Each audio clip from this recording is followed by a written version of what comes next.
첫 번째 설계자가 죽은 후 30년이나 공사가 지연되기도 하고요. 다시 시작되나 했더니 흑사병이 창궐한 거예요. 상황이 이렇다 보니 피렌체인들은 이렇게 생각했다고 해요. 언젠가 하느님이 이 수수께끼를 풀어주실 것이다.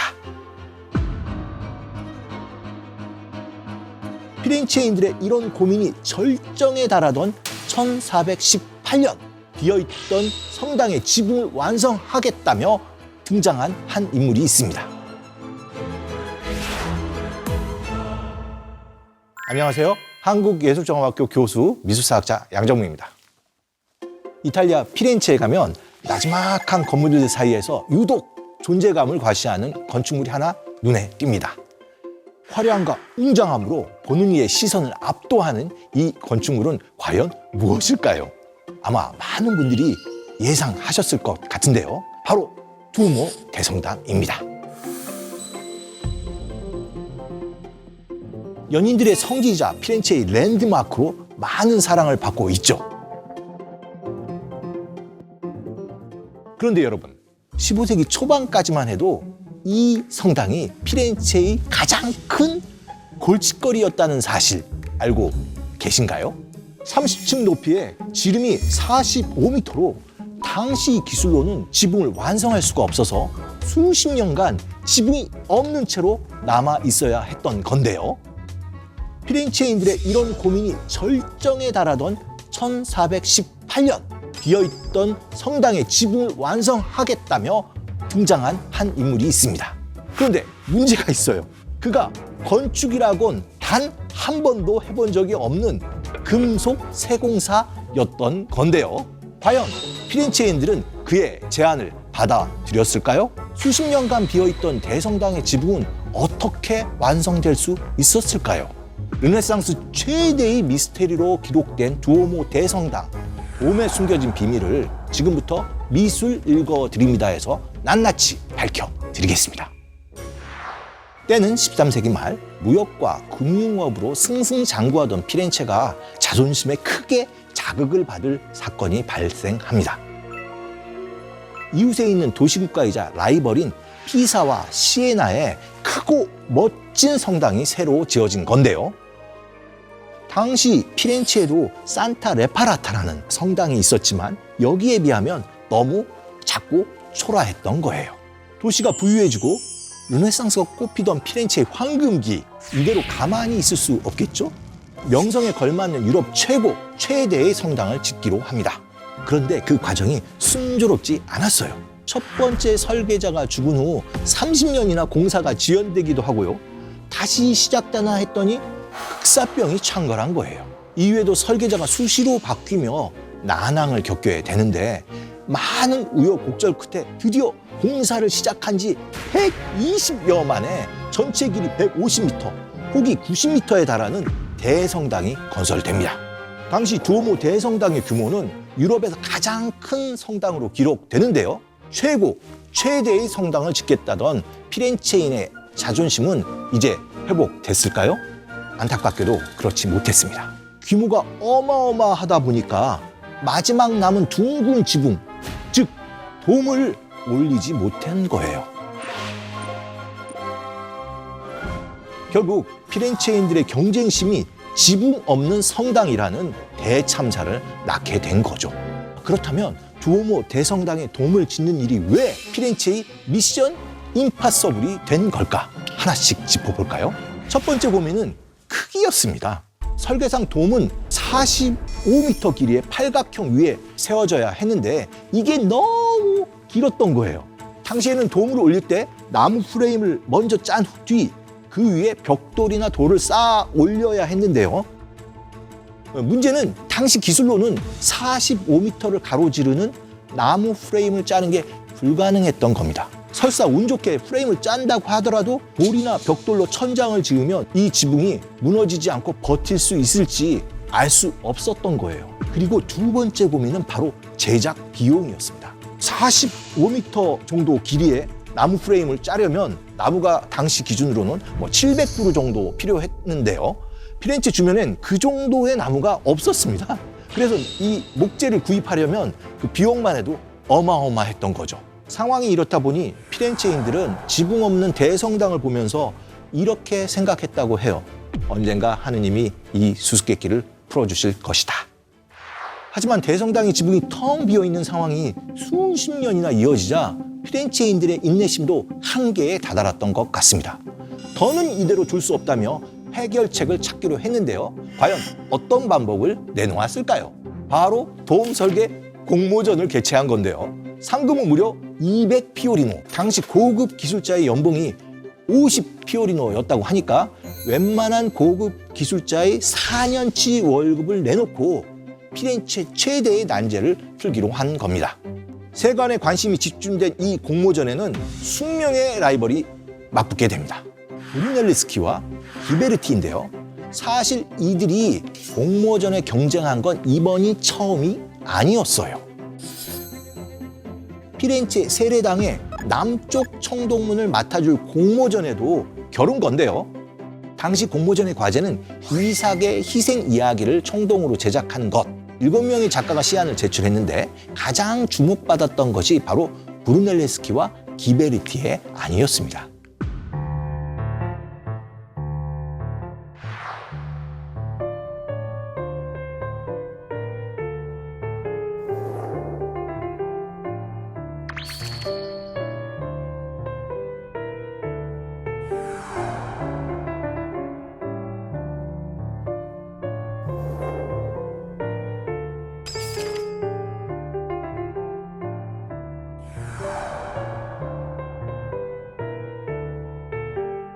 어떠세요? 우열을 가리기 힘들 정도로 훌륭한 작품이죠. 당시엔 요즘 오디션 프로그램에서 시청자가 투표를 하듯이 공모전에서 두 사람의 작품을 놓고 시민 심사단이 직접 투표를 했다고 하는데요. 우아하고 세련된 이야기의 전개를 보여준 기베르티와 강렬한 인상을 주는 브루넬레스키. 여러분이 피렌체 시민이었다면 누구의 작품에 손을 들어줬을까요? 제가 만약 투표를 했다면 이야기를 폭발적으로 끌고 갔기 때문에 브루넬레스키에게 한 표를 주고 싶은데요. 그러나 피렌체 시민들의 선택은 좀 달랐습니다. 당시 피렌체 시민들의 선택은 바로 기베르티였던 거죠. 이후 당대 최고의 작가라는 명예로운 자리를 얻게 된 기베르티와 달리 브루넬레스키는 자포자기한 삶을 사는데요. 이때 동료가 여행을 떠나자고 제안합니다. 제가 봤을 땐 이 여행이 신의 한 수였던 것 같아요. 그가 떠난 곳이 로마였거든요. 로마의 화려하고 웅장한 건축물에 감동한 브루넬레스키는 건물들을 실측하고 연구하기 시작합니다. 여기서 재미있는 건 사실 그의 직업이 금속 세공사였다는 거예요. 건축과는 거리가 아주 멀었던, 지금껏 단 한 번도 설계를 해본 적이 없는 사람이 이 여행을 계기로 16년간 로마 건축에 빠져서 지내게 된 거죠. 그리고 10년도 더 돼서 17년 만에 드디어 기회가 찾아옵니다. 바로 두오모 대성당의 돔 설계 공모전이었던 건데요. 기베르티와의 대결에서 무릎을 꿇고 도망가듯 로마로 여행을 떠난 후 독학으로 건축을 공부한 브루넬레스키, 그리고 청동문 제작에 성공하며 최고의 작가로 칭송받고 있었던 기베르티. 두 사람의 두 번째 자존심을 건 대결은 과연 누구의 승리로 돌아갔을까요? 또다시 실패를 반복하기 싫었던 브루넬레스키는 만반의 준비를 갖춰서 공모전에 임했습니다. 먼저 어떤 형태의 돔을 지을지 나무 모형을 준비했는데요. 그가 보여준 설계는 당시 흔히 활용되던 형태와 전혀 달랐습니다. 당시엔 둥근 반원형의 비잔틴 돔을 선호했는데요. 브루넬레스키는 그것보다 위쪽으로 쭉 솟아 올라오른 더 가파른 형태의 돔을 선보였던 거죠. 특히 주목할 점은 이 돔의 받침대였습니다. 피렌체인이 상상했던 지붕은 반원형의 돔이었던 건데요. 브루넬레스키는 받침대를 넣어서 돔이 지붕선 위로 한 단계 쭉 올라가도록 설계를 한 겁니다. 공사는 어려울 수 있지만 이 돔의 유용이 더욱 눈에 잘 띄는 설계였던 거죠. 여기에 브루넬레스키는 심사위원들이 혹 할 만한 두 번째 무기를 꺼내 들었는데요. 나무 프레임 없이도 돔을 올릴 수 있다는 거예요.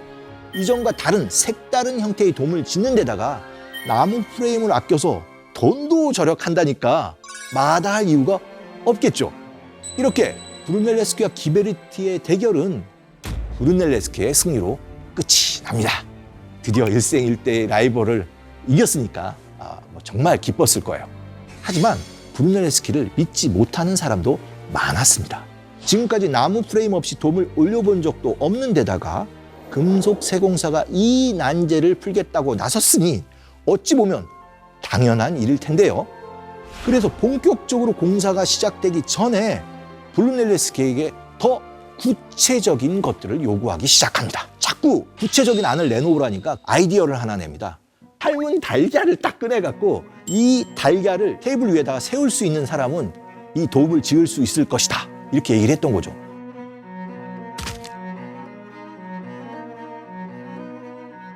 위원들이 아무도 그 아이디어를 내지 못했을 때 그가 달걀 밑을 딱딱 깨갖고 딱 세운 거예요. 그러니까 사람들이 뭐라고 그랬겠어요? 아니 뭐 그게 뭐야, 뭐 나도 그러면 하겠다 이러니까 그가 얘기한 말이 그런 거죠. 내가 모든 것을 다 보여주면 당신들도 세워버리면 나는 어떻게 되냐라는 거죠.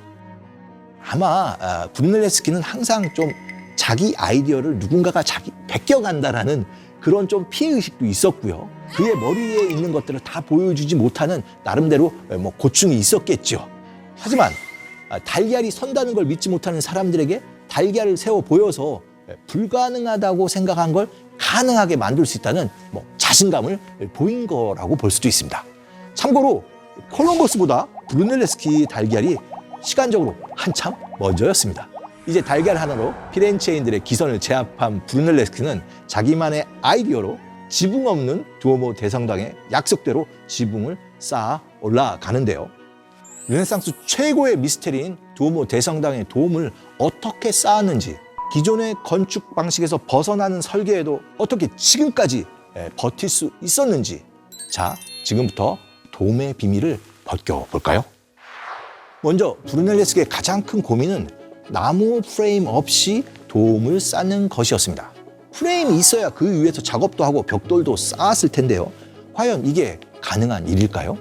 그는 나무 프레임을 없앨 방법으로 대성당의 벽체를 이용하기로 합니다. 돔을 받치는 벽체의 두께가 4m인데요. 이 정도 공간이면 사람이 충분히 올라가서 작업을 할 수 있었기 때문에 여기에서 벽돌을 쌓아서 올라가는 방식을 썼던 겁니다. 다시 말하자면 벽체 위에서 점점 벽돌을 돌아가면서 위로 쌓아 올라가는 공법을 쓴 거죠.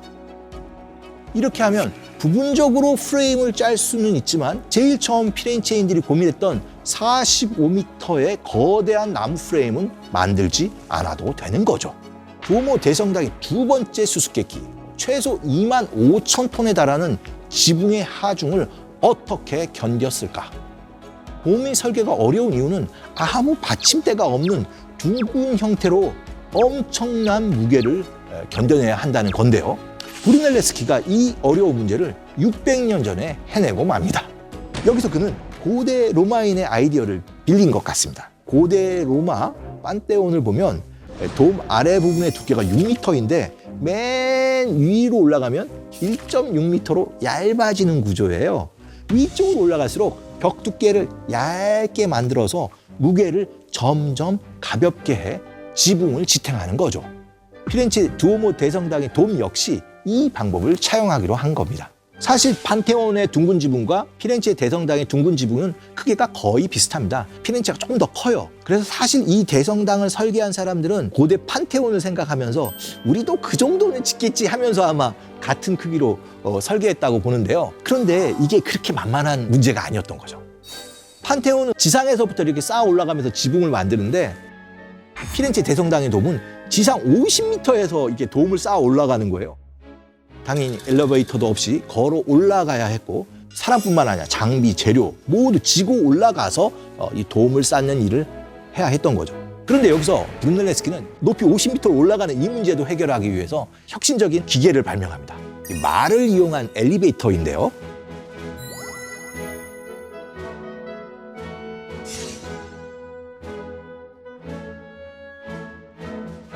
말이 이렇게 한 방향으로 돌면 도로를 통해서 이 짐이 위로 올라가고, 이 말이 반대 방향으로 돌면 이 도로래가 바닥으로 내려오는 이런 혁신적인 일종의 기중기를 만들어내는데요.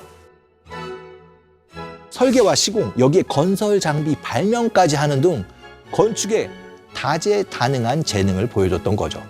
그리고 브루넬레스키는 여기서 또 하나의 아이디어를 내는데요. 바로 벽돌의 방향을 한 방향으로 쌓지 않고 수직 쌓기와 수평 쌓기를 교차하기로 한 겁니다.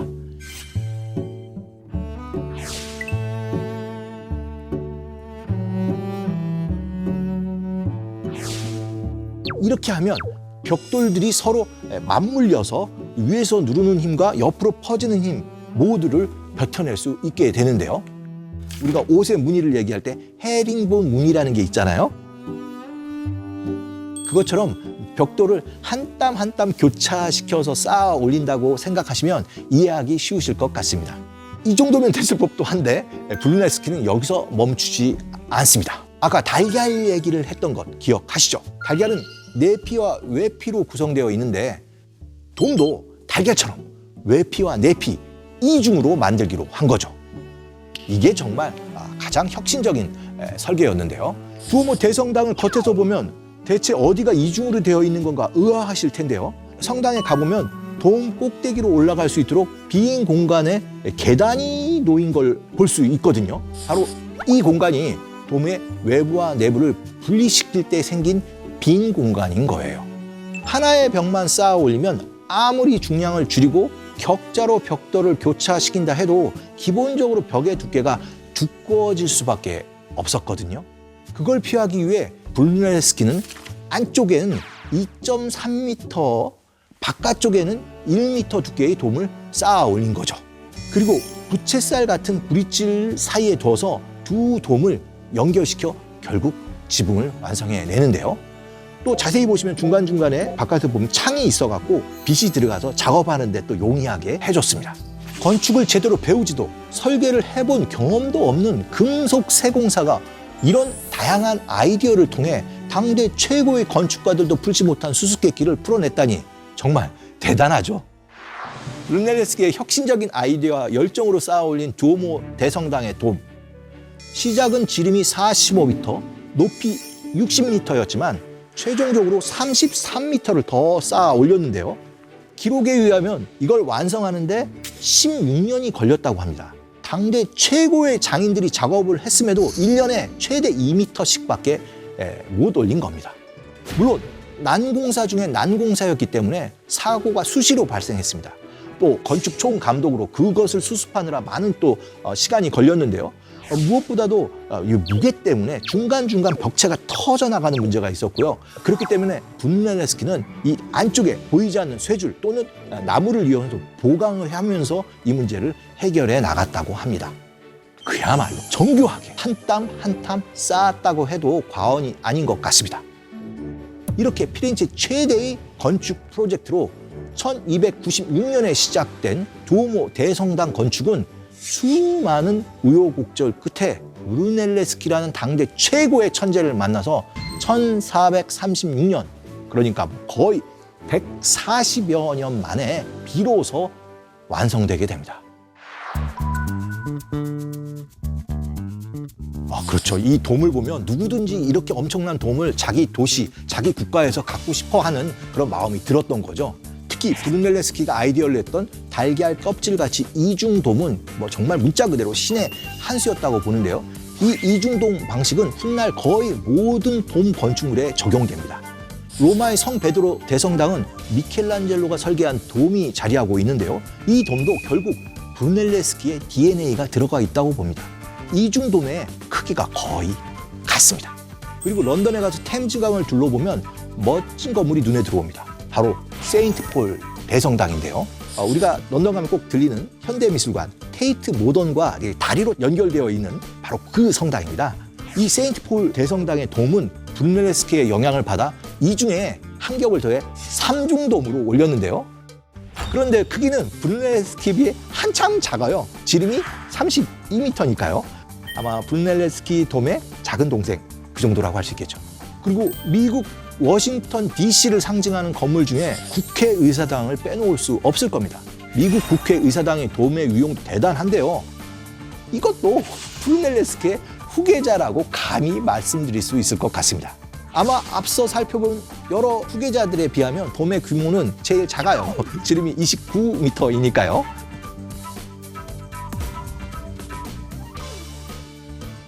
이렇게 세계 곳곳에 있는 둥근 지붕의 랜드마크를 보면 그 속엔 브루넬레스키의 혁신적인 아이디어가 담겨 있다고 해도 과언이 아닐 겁니다. 피렌체가 이루어낸 르네상스 미술의 최고 업적은 크게 두 가지입니다. 건축에서는 우리가 방금 본 피렌체 대성당의 돔이 있고요. 회화에서는 원근법이죠. 여러분이 아시는 그 원근법을 이 피렌체에서 발명해내는데요. 바로 브루넬레스키가 발명해냅니다. 정말 브루넬레스키를 빼고 르네상스를 얘기할 수 없을 정도인데요. 이 어마어마한 발명을 이 단 한 명이 해냈다는 게 놀랍기만 합니다. 우리는 인생사 세옹지마라는 말을 하는데 미술의 역사에서도 같은 말을 해야 할 것 같습니다. 브루넬레스키가 공모전에서 좌절한 경험이 없었다면 오늘의 두오모 대성당은 없었을 겁니다. 이렇게 한 거장의 실패와 도전이 담긴 건축물이라는 것을 알고 보니까 두오모 대성당이 조금 더 특별하게 보이지 않으세요?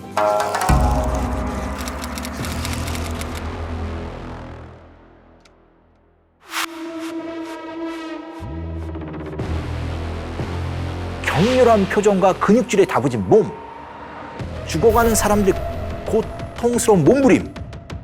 더 놀라운 것은 지금껏 로마인들이 그토록 찾고 싶어했던 거대 군상이 무려 1500년 만에 모습을 드러냈다는 겁니다.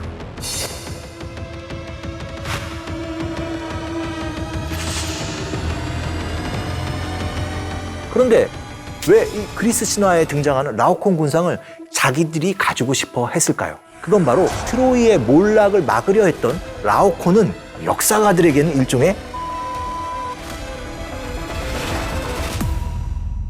안녕하세요. 한국예술종합학교 교수 미술사학자 양정무입니다. 여러분이 생각하시는 세기의 발굴은 무엇인가요? 고대 이집트의 황금 마스크? 중국 진시황릉의 미스터리인 병마용? 물론 모두 대단한 업적을 남긴 발굴이긴 한데요. 저에게 미술사적으로 수세기 동안 영향을 끼친 최고의 발굴을 뽑으라면 중세 이탈리아 로마의 포도밭에서 발견된 이것을 빼놓을 수 없습니다. 우리가 작정하고 발굴을 해도 의미 있는 작품을 찾을까 말까 한데요. 이것은 포도밭에서 일하던 한 농부에 의해서 우연히 세상에 알려지게 됩니다. 크기가 무려 2m가 넘고 등장인물도 3명이나 되는 이것은 과연 무엇일까요? 좀 더 힌트를 드리자면 고대 로마의 한 대학자가 어떤 회화나 조각보다 뛰어난 작품이라고 평가한 것이 전해지면서 이후 사람들은 이 작품을 오랫동안 찾고 있었습니다. 그야말로 세기의 미술품이라는 건데요.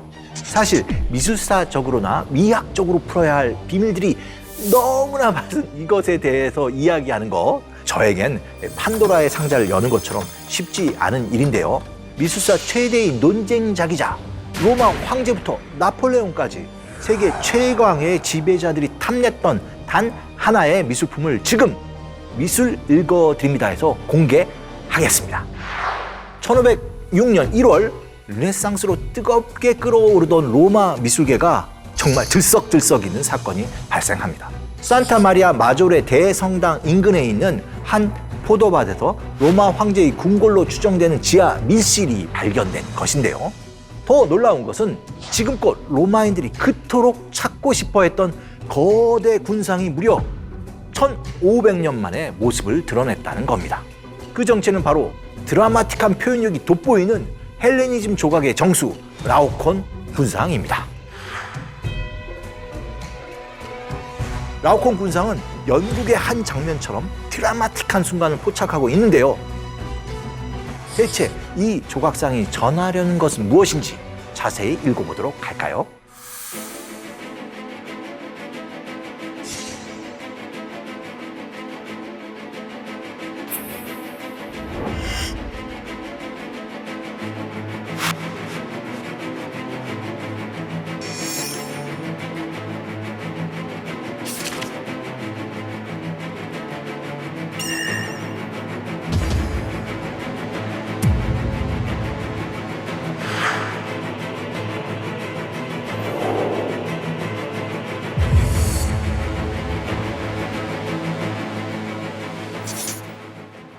주인공인 라오코는 황금 사과로부터 시작된 트로이 전쟁에 등장하는 인물입니다. 10년간 트로이의 성문을 열지 못한 그리스 연합군은 병사를 숨겨놓은 목마만 남겨도 철수를 하는데요.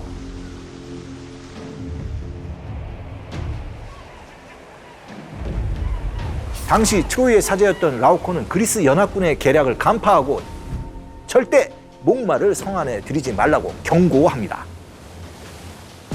그런데 바다의 신 포세이돈이 이 모습을 전부 지켜보고 있었던 겁니다. 계획이 실패할까 걱정이 된 포세이돈은 거대한 2마리의 뱀을 보내서 라오콘과 그의 아들들을 죽이기로 하는데요. 당시 뱀에게 공격당한 부자의 모습을 표현한 것이 바로 이 라오콘 군상인 겁니다. 그렇다면 라오콘 군상이 얼마나 리얼하게 상황을 표현했는지 고대 로마의 신 베르길리우스가 남긴 서사시 아이네아스를 통해 살펴볼까요? 뱀들은 곧장 라오콘을 향해 나갔습니다. 그리고 먼저 각각 그의 2 아들의 작은 몸통을 칭칭 감고는 가련한 그들의 사지를 뜯어 먹었습니다.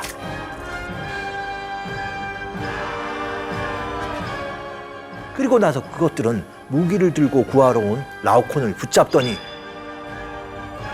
거대한 뙬리를 치며 감기 시작했습니다. 그것들은 어느새 그의 허리와 목을 비늘이 있는 등으로 2번이나 감은 뒤 머리와 목을 높이 쳐들었습니다. 그동안 내내 그는 2 손으로 그것들의 뙬리를 풀어 젖히려 했고 그의 머리띠는 피와 시커먼 독액으로 더럽혀졌으며 그동안 내내 그는 하늘을 향해 무시무시하게 소리쳤습니다. 그것은 흡사 제단에 바쳐질 황소가 잘못 겨냥한 도끼를 맞고 다쳐서 울부짖는 소리처럼 들렸습니다. 어떠세요, 여러분? 당시 라오콘이 얼마나 처절한 상황에 처해 있는지 느껴지시나요? 이제 방금 읽어드린 서사시를 떠올리면서 조각상을 자세히 살펴보겠습니다. 그리스 조각상은 후기로 갈수록 역동적인 것이 특징인데요. 라오콘 군상 역시 전체적으로 격정적이고 격렬한 느낌이 잘 전해집니다. 특히 눈에 띄는 건 2m가 넘는 거대한 인물상의 상하체가 뒤틀려 있다는 건데요. 이러한 형태를 영어로 서핀타인 피겨라고 부릅니다. 여기서 서핀타인은 뱀과 같다는 뜻인데요. 정확하게는 구렁이에 더 가까운데 재미있기도 이 조각상에는 실제로 뱀이 등장하는 거죠. 그리고 이 조각상의 놀라운 점은 가까이 볼수록 더 강하게 드러나는데요. 중심 인물은 라오콘의 격렬한 표정과 근육질에 다부진 몸, 죽어가는 사람들의 고통스러운 몸부림, 그리고 라오콘에 비해 크기가 작은 2 아들의 대조적인 비례를 통해서 이야기는 더욱 극적으로 전개되는 것입니다. 라오콘 군상에 대한 기록은 고대 로마의 백과사전이자 우리나라로 치면 삼국사기와 삼국유사를 합쳐놓은 책이라고 할 수 있는 플리니우스의 박물지였습니다.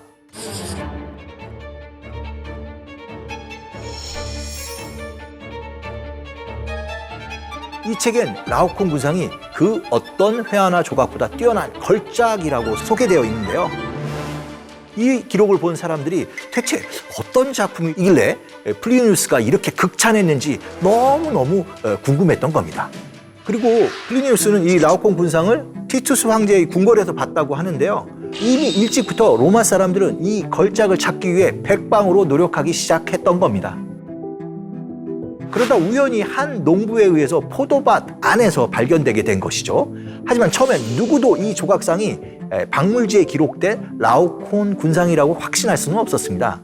1500년 동안 이 작품을 본 사람이 아무도 없었기 때문이죠. 그런데 발굴을 주도한 율리우스 2세부터 발굴 현장 책임자 미켈란젤로입니다. 미켈란젤로가 현장 책임자로 가는데요. 미켈란젤로뿐만 아니라 교황은 고전하게 조예가 깊었기 때문에 이 조각상이 역대 모든 로마인들이 가지고 싶어 했고 잃어버렸던 라오콘 군상이라고 확신을 하게 된 거죠.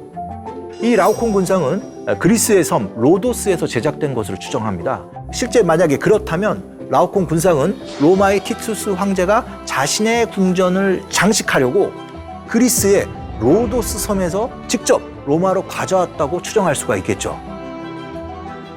그런데 고대 로마는 왜 이 그리스 신화에 등장하는 라오콘 군상을 자기들이 가지고 싶어 했을까요? 그건 바로 로마 건국의 당위성을 확보하기 위해서인데요. 라오콘 군상과 로마의 건국, 대체 어떤 연관이 있는 걸까요? 로마 건국의 아버지는 트로이의 영웅 아이네아스입니다. 그는 트로이가 멸망된 후 새로운 땅을 찾아서 위대한 트로이를 건설하게 될 것이라는 신들의 계시를 받은 후 트로이의 유민을 이끌고 방랑을 거듭하다가 마침내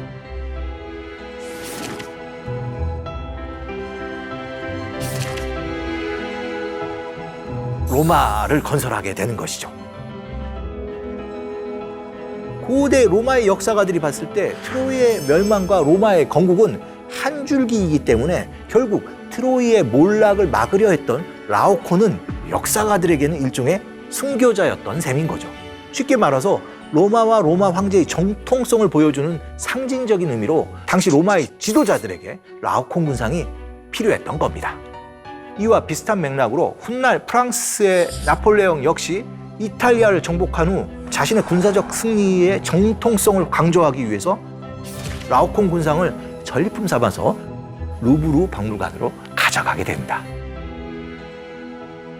이렇게 라오콘 군상이 매 시기마다 지도자들에게 정통성을 부여해 줬다면 르네상스 예술가들에겐 무한한 영감의 원천이 되었습니다.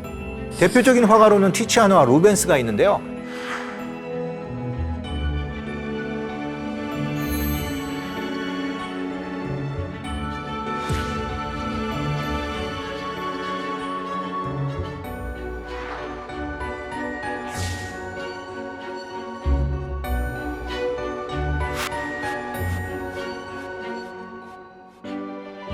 그 중에서도 절대적인 영향을 받은 예술가는 바로 악동이라고 할까요? 미켈란젤로입니다. 라오콘 군상의 발굴팀에 직접 참여했던 미켈란젤로는 그야말로 직선적인 표현이 돋보였던 다비드 조각상에서 벗어나 시스티나 예배당의 천장화인 천지창조 등에서는 라오콘 군상과 비슷하게 뒤틀린 남성 육체를 굉장히 적극적으로 시도하게 됩니다. 뿐만 아니라 여러 조각가나 화가들이 앞다퉈 라오콘상을 흉내내자 누군가 이런 현상을 표현한 판화를 그리는데요. 원숭이 모습을 한 주인공들의 모습을 보고 있으니 문득 한국어 버전의 타이틀이 떠오릅니다. 제발 라오콘 좀 그만 베껴! 어때요? 그럴듯한가요? 지금까지 이야기한 것처럼 발견 당시부터 세간의 주목을 받았던 라오콘 군상은 이후 예술가들의 흥미로운 토론 아이템으로 급부상하게 됩니다. 가장 흔한 토론의 주제는 제작 연도였는데요. 그리스 헬레니즘 시대의 제작자인 거다라는 의견과 아니다! 로마 시대에 만들어진 복제, 카피본이다라는 의견이 팽팽하게 맞선 것입니다. 심지어 최근에는 미켈란젤로가 고대를 흉내내서 만든 위작이라는 설까지 나오게 됐죠. 이런 주장을 한 학자는 미켈란젤로의 드로잉을 보니까 라오콘 군상의 스케치와 비슷한 것이 있다는 겁니다. 이걸 근거로 라오콘 군상은 미켈란젤로의 위작이라는 주장을 내놨는데요. 참 흥미로운 주장이긴 하지만 글쎄요, 받아들이기는 쉽지 않아 보입니다. 현재로는 그리스 헬레니즘 시기에 청동으로 제작된 원작을 후에 다시 대리석으로 만들었다는 것이 가장 유력한 주장이죠. 이 밖에도 미술사적이나 미학적으로나 큰 영향을 끼친 논쟁들이 더 있는데요. 하나씩 살펴보도록 할까요? 먼저 짚어볼 논쟁은 라오콘 군상의 팔입니다. 이 조각상은 발견 당시에 세 인물의 오른팔이 모두 손실된 상태였어요. 그토록 원했던 조각상을 1500년 만에 발견했는데 그냥 놔둘 수는 없지 않겠어요? 당시 사람들은 사라진 팔을 어떻게 복원한 것인가를 두고 일종의 공모전을 개최합니다. 곧 미켈란젤로와 라파엘로 등 당대의 최고의 예술가들이 모여 치열한 논쟁을 벌이게 되는데요.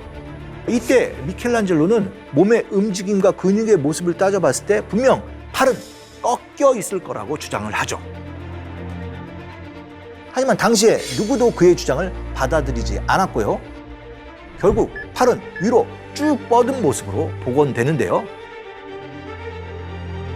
그런데 놀랍게도, 정말 놀랍게도 약 500년 후인 1905년 작품의 운명이 급격히 달라지게 됩니다. 로마의 한 석공 작업장에서 라오콘 군상의 팔로 추정되는 조각이 발견된 건데요. 과연 어떤 형상이었을까요? 팔꿈치가 완전히 꺾인 모습을 한 것입니다. 결국 팔이 꺾인 모형으로 복원하자던 미켈란젤로가 맞았던 거죠. 역시 미켈란젤로가 천재이긴 천재였던 봅니다. 다음에 이어진 라오콘 군상에 대한 논쟁은 18세기에 아주 집중적으로 벌어집니다. 논쟁은 라오콘에 벌어진 입을 두고 촉발됐는데요. 그의 입이 비명을 지르는 것인지 고통을 사귀는 탄식을 나타내는 것인지 의견이 분분했던 거죠. 우리가 일반적으로 알고 있는 고대 조각상은 사실 무덤덤합니다. 그것이 감정에 흔들리지 않는 고요한 절제와 엄격함을 특징짓는 고전적 아름다움이라고 여겨졌던 건데요. 이렇게 고전미를 한정하다 보니까 라오콘 군상처럼 예외적인 작품에 대해서는 결코 그 강한 표현력을 인정하지 않으려는 경향이 있었던 겁니다. 논쟁의 발달은 바로 여기서부터 시작되는데요. 고대 로마의 신 베르길리우스는 도끼에 빗맞은 황소처럼 끔찍한 단발말을 내지른다며 아주 극적으로 표현했지만 1506년 당시 발굴했을 때는 라오콘의 표정을 그저 신음 정도로 표현했던 것이죠. 고전 미술에 대한 예찬이 아주 극에 달했던 18세기 독일의 미술사학자이자 고고학자였던 빈켈만 역시 휘몰아치는 격성 속에도 침착함을 잃지 않은 위대한 사례라고 표현했습니다. 자, 여러분이 보기엔 어떠세요? 베르길리우스가 묘사한 것처럼 라오콘이 처절하게 비명을 지르는 것 같나요? 아니면 고통을 삭히고 조용히 탄식을 내뱉는 것처럼 보이는가요? 이 논쟁의 결론은 여러분이 판단에 맡겨야 할 것 같습니다. 고대부터 근대까지 수많은 지배자에겐 권력의 근거가 되고 예술가에겐 영감의 원천이자 뜨거운 논쟁의 소재가 되었던 라오콘 군상.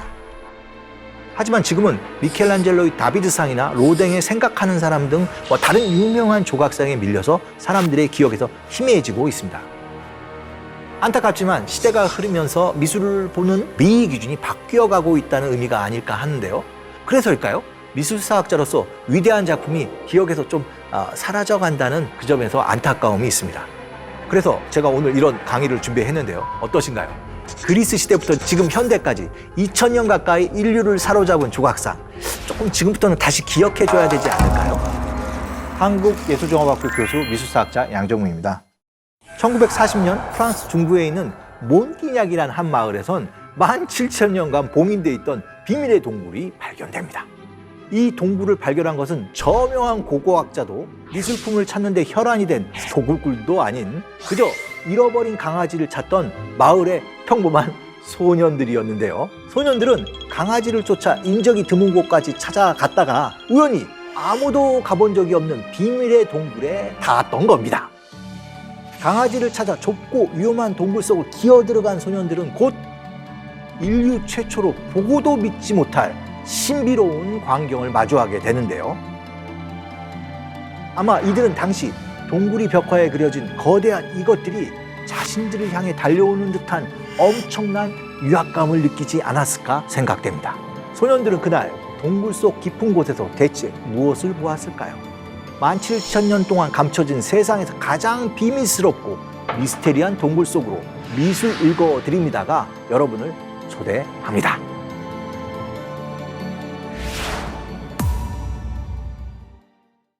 미술사에서 가장 기적적인 발견 중 하나라고 할 수 있는 이 동굴이 위치한 곳은 프랑스의 작은 시골 마을인 몽티냑입니다.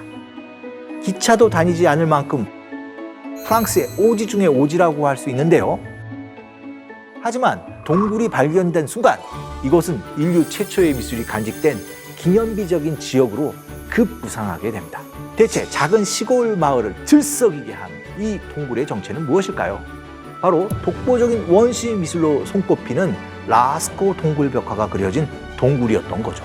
아마 학교에서 미술이나 세계사 공부를 할 때 한 번쯤 들어보셨을 텐데요. 17,000년 전에 살았던 원시인들이 그린 그림은 과연 어떤 모습일지 발견 당시 탐험대의 시선을 보여주는 듯한 사진을 통해 좀 더 생생하게 확인해 보도록 하겠습니다.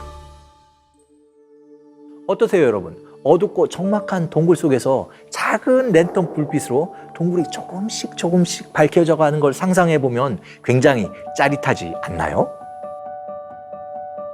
이 모습을 보고 당장 몬티냐크로 달려가고 싶은 분도 계시겠지만 안타깝게도 관람객이 출입하면서 벽화가 훼손되자 현재는 일반인에게 공개하고 있지는 않습니다.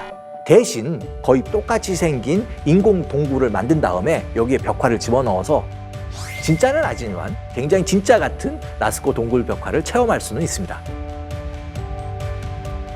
물론 여기도 사람이 굉장히 밀려서 대기를 해야 됩니다. 그래서 오늘 제가 1일 가이드가 돼서 여러분과 함께 라스코 동굴로 랜선 여행을 떠나보려 하는데요. 17,000년 전에 그려진 원시인들이 그림을 보러 저와 함께 가보실까요? 이곳이 라스코 동굴로 들어가는 입구인데요. 지금은 들어가기 편하게 설계되어 있지만 발견 당시에는 오랜 세월 동안 흙이 쌓여서 동굴의 입구가 거의 막혀 있었습니다. 아마 동굴 입구라기보다는 거대한 흙더미에 가깝게 보였을 텐데요.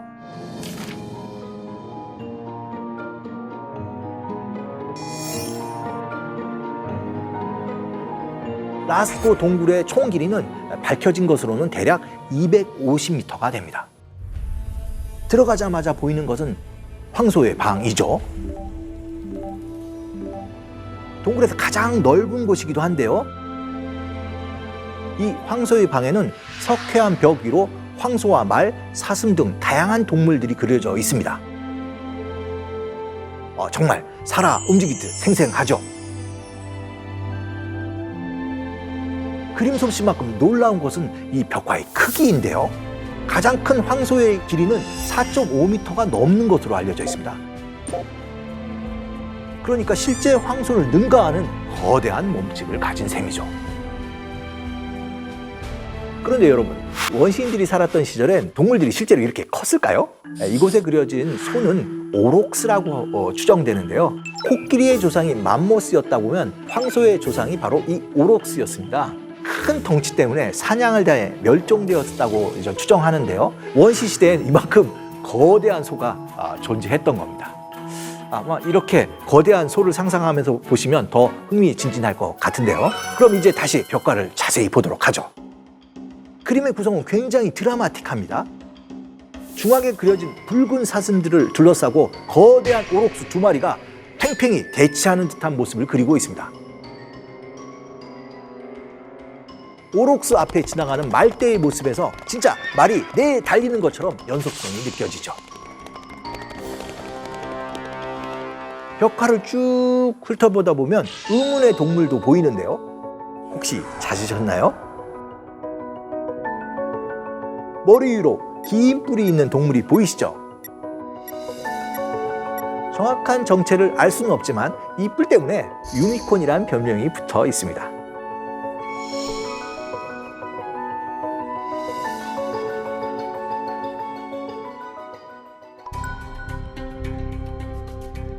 라스코 동굴은 석회암 동굴이기 때문에 벽의 색깔이 밝은 회색이나 흰색을 띠고 있습니다. 벽화를 그리기에 최적의 도화지인 셈인데요. 그리고 여러 가지 색을 내는 것은 일종의 천연 재료, 흙이나 돌을 갈아서 만든 색채입니다. 그러면 이것을 어떻게 그렸을까?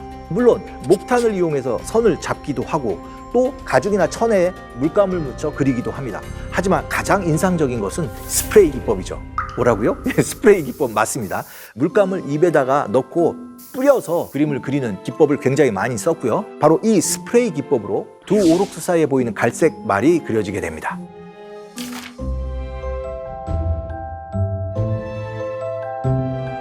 이 스프레이 기법은 다른 벽화에서도 찾아볼 수 있는데요. 특히 원시 미술에서 자주 드러나는 손바닥 그림은 거의 대부분 스프레이 기법으로 그려지게 됩니다. 우리가 어렸을 때 한 번쯤 해본 것처럼 손바닥을 올리고 물감을 뿌리는 것, 손바닥 찍기는 최대 기원전 7만 년 전에도 발견된 만큼 그 유래가 오래됐다고 볼 수 있죠.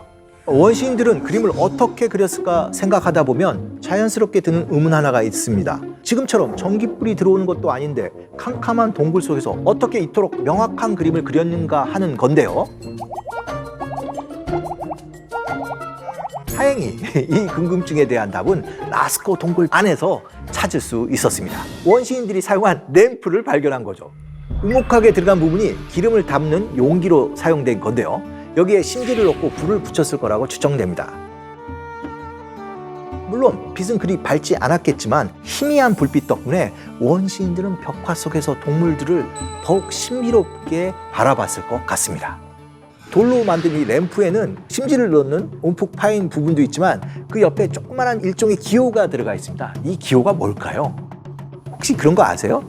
우리가 연장을 쓸 때 내 거와 다른 동료들 것을 구별하기 위해 마킹을 하는데 제가 보기에는 누구의 것인지를 보여주는 기호가 아닌가 이런 생각도 하게 됩니다. 라스코 동굴에서 찾아갈 두 번째 코스는 XR 갤러리입니다. 황소의 방을 지나면 두 개의 길이 나오는데 바로 앞에 있는 것이 XR 갤러리입니다. 동굴은 자연 침식으로 형성됐기 때문에 곳곳에 예측 불허의 어떤 공간이 생기게 되는데요. 재미있는 건 원시인들은 그런 독특한 공간에도 특징을 살려 그림을 그려 넣었다는 겁니다. 그것을 가장 잘 보여주는 것이 바로 이 XR 갤러리인데요. 사람이 한 명이 거의 정말 겨우 들어갈 좁은 통로에 대체 어떤 그림이 그려졌는지 바로 확인해 보겠습니다. 보시는 것처럼 XR 갤러리는 깔때기처럼 좁아지는 공간을 이용해서 그 주변에 벽화를 그렸는데요. 이 앞에 서면 공간과 돌의 생김새 때문에 앞으로 빨려 들어가는 것 같은 느낌을 받는데요. 여기에 그려진 동물들을 보게 되면 앞으로 내달리는 듯한 속도감을 주고 있습니다. 물론 이러한 생생한 효과는 울퉁불퉁한 안반을 잘 살려서 더 극대화되죠.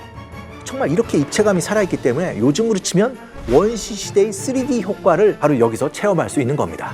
우리가 원시인 하면 정말 미개하다, 뭔가 우리보다 못하다고 생각할 수 있는데 이런 그림을 보게 되면 그런 고정관념이 완전히 뒤집히는 것 같습니다.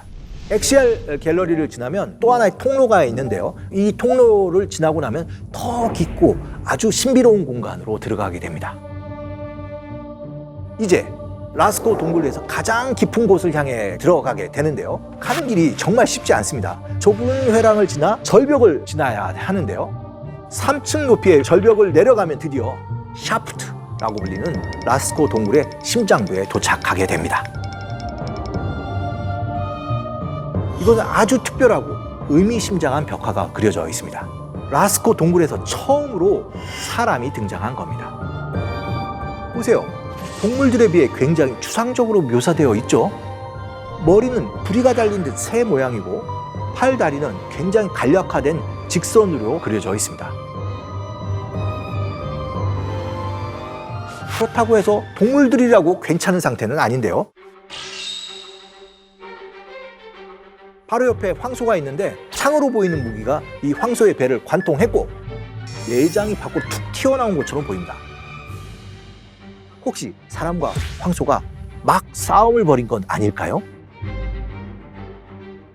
실망스럽게도 이 답은 17,000년 전에 여기에 있었던 원시인들만이 아는 것 같습니다. 여기는 지금도 이렇게 내려가려면 밧줄을 타고 내려가야 되고요. 이 그림뿐만 아니라 이 지역에선 나지 않는 조개 껍질 이런 것도 발견돼서 굉장히 아마 신비로운 공간으로 사용됐을 것 같습니다.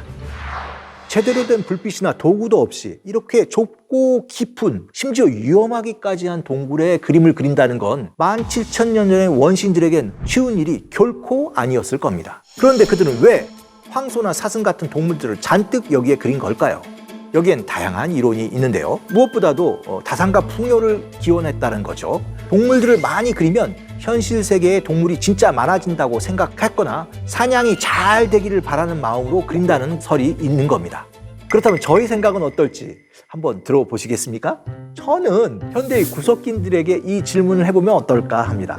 현대의 구석기인이 있냐고요? 예, 놀랍게도 현 시점에도 구석기인의 삶을 사는 부족들이 있습니다.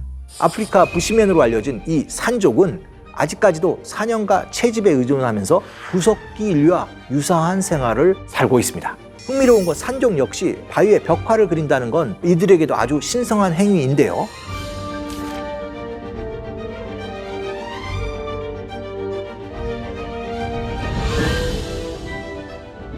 예를 들면 소를 잡는 그림을 그린다는 것은 기우제라고 생각하기 때문에 그림 속의 소는 진짜 소가 아니라 일종의 비의 신을 상징한다고 볼 수 있는 거죠.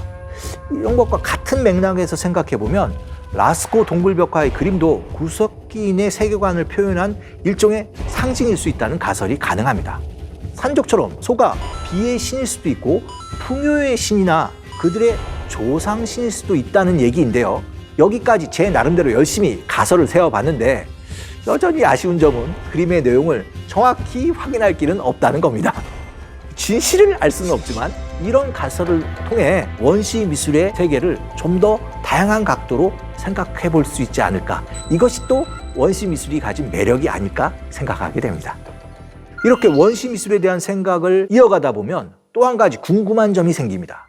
과연 이 그림들은 대체 누가 그렸을까 하는 의문인데요. 만약 구석기인들이 동굴벽화에 신성한 힘이 있다는 저의 가설이 맞다면 그림을 그리는 일은 아주 중요한 사람이 맡았을 거라는 추론이 가능합니다. 그리고 아마도 그 사람은 주술사가 아닐까 싶은데요. 실제로 산족 사회에서는 지금도 주술사가 부족 전체를 이끄는 중요한 역할을 맡고 있죠. 뿐만 아니라 이집트의 파라오나 중국의 천자도 신성한 존재로 여겨졌고 중요한 제사의식을 주관했습니다. 그렇게 보면 구석기 시대에도 비슷한 일을 하는 주술사가 있지 않았을까 추정해 볼 수 있는 것이죠.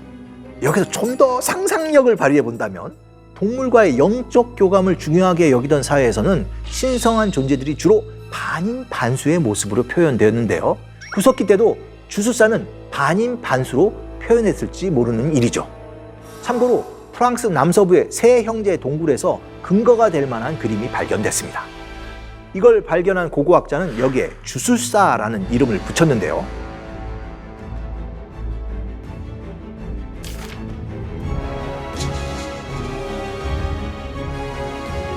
원시시대에 동물 숭배가 널리 퍼져 있다는 점, 벽화가 그려진 동굴에 주술의 흔적이 발견된다는 점 등을 생각해보면 인류 최초의 화가는 주술사였을 확률이 충분하다는 거죠.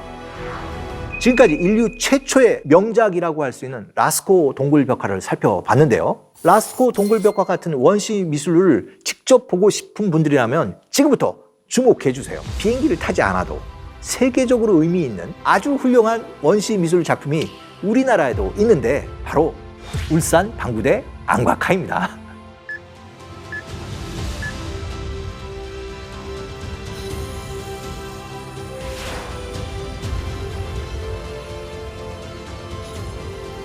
안과카는 시베리아부터 우리나라에 이르기까지 동아시아 지역에 넓게 분포되어 있지만 울산 방구대 안과카만한 걸작을 찾아보기는 쉽지 않습니다. 그 이유는 벽면에 얼마나 많은 그림이 새겨져 있는지 그 밀도가 정말 대단하기 때문인데요. 방구대에 새겨진 그림들을 세어보면 물고기와 고래를 포함한 바다 생물이 77마리, 육지동물이 91마리, 그리고 사람이 무려 11명씩이나 그려져 있습니다. 그럼 이 많은 그림 중에서 라스코 동굴벽화의 황소에 비교할 만한 것은 무엇일까요? 뭐니 해도 고래인데요. 방구대의 고래는 몸무게가 수십 톤이나 나가는 거대한 귀신고래, 일명 쇠고래를 표현해 놓은 걸 보면 원시대 우리나라가 아마 고래들의 천국이 아니었을지 상상해 볼 수 있을 것 같습니다. 인류 최초의 화가들을 만나고 싶다면 우리나라에 존재하는 독보적인 원시미술, 하늘을 나는 멋진 고래들을 만나러 울산으로 가보시는 건 어떨까요?